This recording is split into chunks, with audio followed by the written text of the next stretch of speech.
Sanyuma na wuti. Ebra na Dr. Nkrumah eni abrede ho. Ya ye konkodin. Na ye Ghana de si ho kire Gold Coast abre no. Na nyumi edi ehim ye. Ghana is the name. Ghana, we wish to proclaim we will be jolly, merry and gay. The 6th of March, Independence Day. Adia bia ewie matemu din.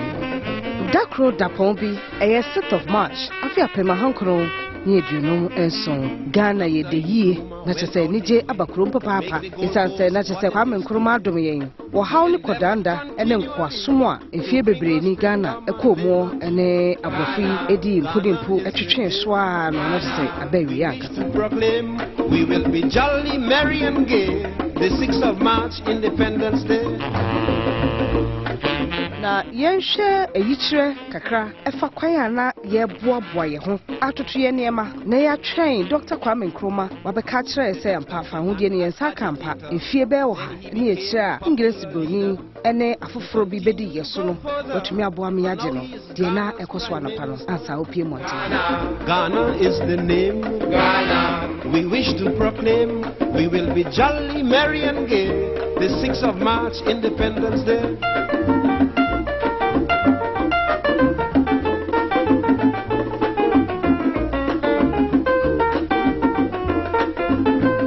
The national flag is a lovely scene with beautiful colors, red, gold and green, and a black star in the center representing the freedom of Africa.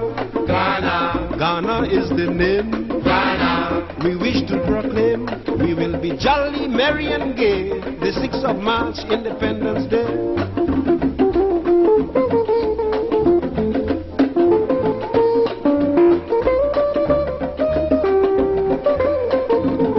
Congratulations from Haile Selassie was proudly received by everybody. He particularly commend on the doctor's move to self-government. Ghana, Ghana is the name. Ghana, we wish to proclaim we will be jolly, merry and gay. The 6th of March, Independence Day. Celebration, but not the celebration of independence, but what genuine mindset, independence of anything. And just one casa we do also. One casa we have self-reliance. Who bet me you will be.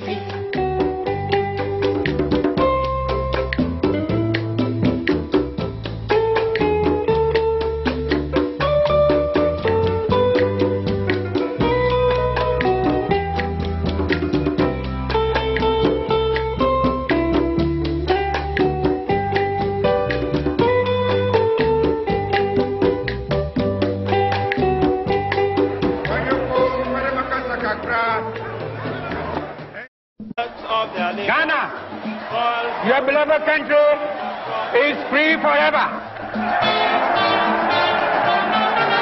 We are going to demonstrate to the world, to the other nations, young as we are, that we are prepared to lay our own foundation.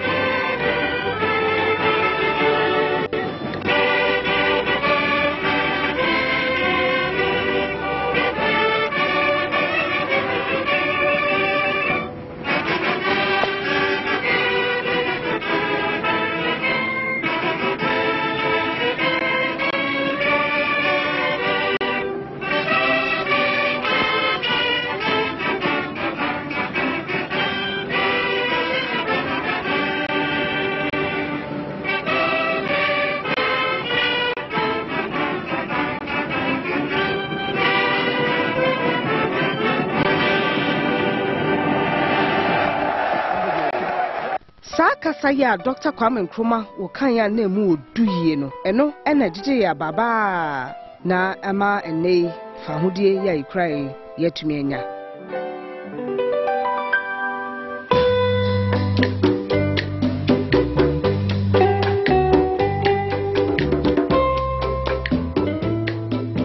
Ghana ya independent na more from two. I will State boys. But because Kwame Nkrumah invited a room to Nibi, free Trinidad. Your friend Lord Kitchener. Say, all man will be a commemorate Ghana's independence forever. Lord Kitchener buy or buy no, and that was the day not Queen Elizabeth.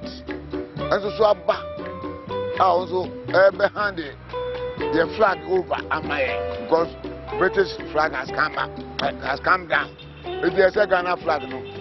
It is Accra baby on we from town hall and the home na human right. And the Kitchener or best setting instrument.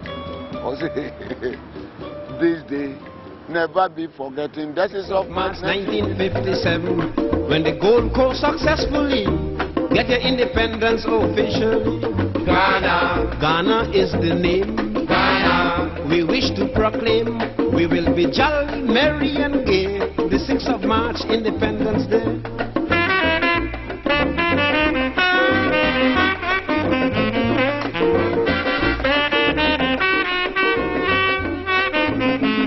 Dr. Nkrumah went out his way to make the Gold Coast what it is today. He endeavored continually to bring us freedom and liberty. Independence. And I'm on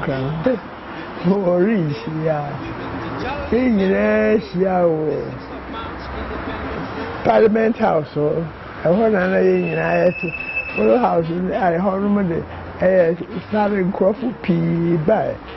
Ye bisa se mbebo no bebre ye wo man mu no fa hodie ya na ye press ye sabeka no fa so be pa na ye benya de afri mu wo she wo ya kwa wo bi ase no se be ma ho atowa wo ba ka se wo pe ye necessary to wo pe independence chirese e wo se ya ye bibie self reliance nya ye bi e so sa colonial rule no emfa hwe mre ye nti na independence wo hia essence so mo ye railway school na so mo sisi a wo ye akwan a won hwe ba bi ehu be hia wo hwe railway system na wo ye se na railway ni ti wo Ghana railway no free hinterland ba bi a resources wo gold ni diamond ni timber no wo na ye twakwan na ba be du ba bi a port wo ma me Lucy enin sabre no na wo yo school ni e wo Achimota school na woni na musa ebe ye mrahye bedwani bi o sokra wo mu ebra Kwame Nkrumah je fa hodie ni si ho na afi akoye se Ghana se etumi yankasa ye bu ye man e ma ne ye yi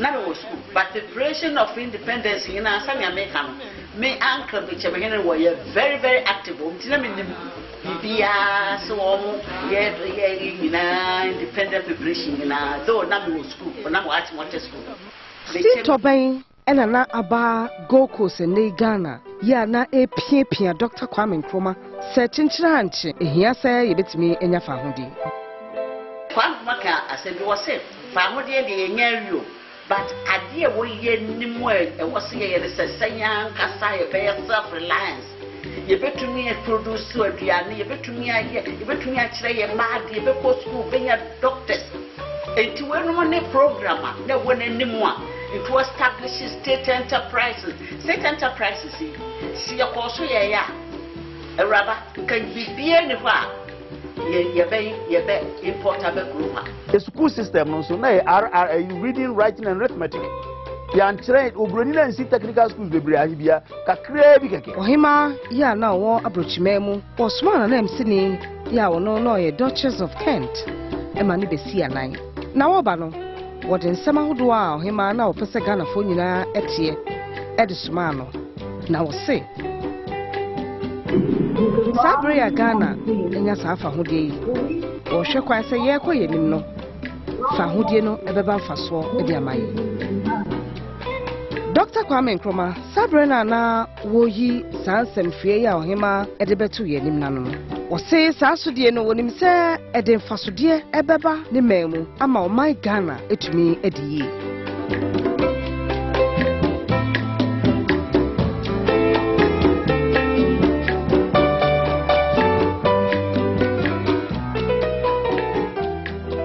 When I was growing up with him, na dey next renewal. And now that time we a mad say ana anti hana kujo no one more day so crack a mammy truck and I did tomatoes back to Jono. I don't need to go to the book at that time. Riaka, it's no one, and near Macoma said the Indian man, he was the flower. It was flower to my way. It was in every day. There was some profit educated one. It was a papa for mine to pass free and compulsory education or parliament. The man, woman, we are quite prior to that, or your education trust, or your education trust schools will be yes, and Accra gets we have one architectural and the same senior secondary school in our education trust schools. Now, what they can establish so many at the site teacher training colleges. Teacher training colleges in those days is obvious and 7. When Mama car, but in colleges in the hall. Into one college now, be certificate B, certificate A.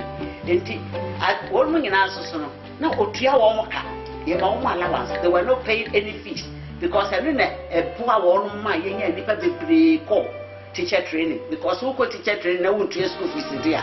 So, we established teacher training colleges all over the country.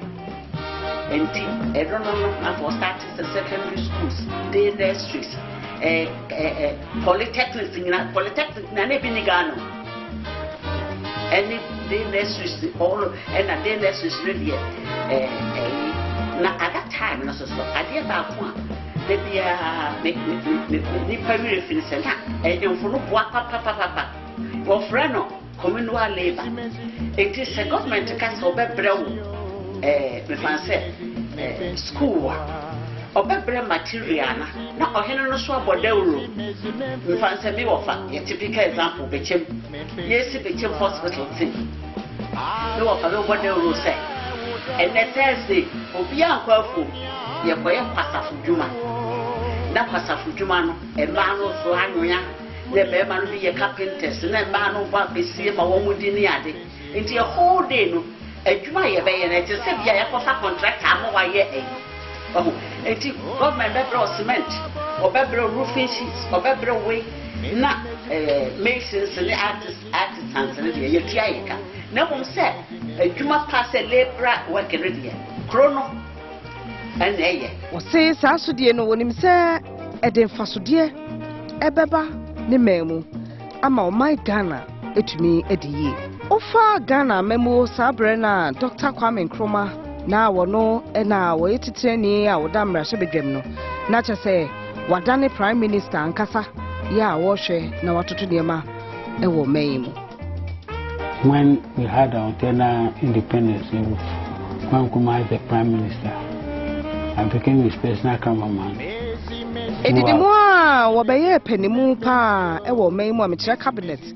Wono ene na eda no a now to say to me and Krana no name would Yawa Gold Coast, the territories, and Sana Ashanti, and Sana Yawa trustee the northern territories. I don't know a Brunin Ebrofona Canon Cabo Coast. Namum a children no Mukanina, we have become depending on Mukanina and transporter to Galati, plebiscite. Say by Eddie Sa area na Nanka. For German for the rest of transporter to Golan. If a Soroho, a northern part of northern region. Babesi, I say, Keta area. Nina, a transporter to Golan, not German for the rest of Namum, ye bunkam one so or point to so, because here to me, no. Nasa authority, I bet share United Nations as a trusteeship council. And you know, Kwame Nkrumah say, part of Ghana, Mami Church Muhansu. Se Nkrumah anya saade na anka yendi e wo Togo tamale e wo Ghana na anka dagbonfo yi wo mu ache ahinkuro no e wo Togo and you know enti wo hwemu a na fe yenuanom egbefo na e wo nipa so na pi na anka wo hye Togo enti Nkrumah hu se sa area na e hye transporter Togo na das no ye de be kan ye ho a that was the plebiscite ena kwase bisa na ubisa se na etise no na obroni na eru eche se ye wo governor a osi ingresi mampani anase wo hima anase wo hin no anan ewo baby a British fo akonka pen a rule ho pen nyina na wo free Gold Coast wo free colonia na wo ba be dominion I say near Canada and Australia TSC Australia fo ni man panyi Canada fo ni omo prime minister o man panyi any the queen of England yeah no wo Gold Coast ni din e de Sir Charles Aden Clark wo boa yie pa ma omen fa hodi ayenyae no etumi SCPC ta die no munim fa hodi ye ayenyae me chere independence ene Republic Day sunsunye potin ye dantemu public status just say di e ko so yen hye Queen Elizabeth Asibio that time na Governor General and na represent Queen time on where government business no yeah Yakobu said Obenya Republic it can Ghana declare a republic after 1st of July 1960 and Ghana became a republic until Queen Asibio. There are two types of systems that works out independence. At the first set we had a white man as governor, and then you have the African, you the person as there was a name for, but you have the governor, and he looked after the whole country. Then you have prime minister. That's it. But then when moving upwards to turn it into a republic, it's the republic turning that brings you to have a president. For July, ne that also bako afia peme hankron ni adusia ne mu no o my Ghana ebenya ne fa hodie kura ya abrofo yi efrase se wo mu free ye man mu ana wo mu ne ni twaka bia Dr. Kwame Nkrumah susu ampara se ni suade hunu ya na wo ema man etumi ba mu ana what they call ne crate.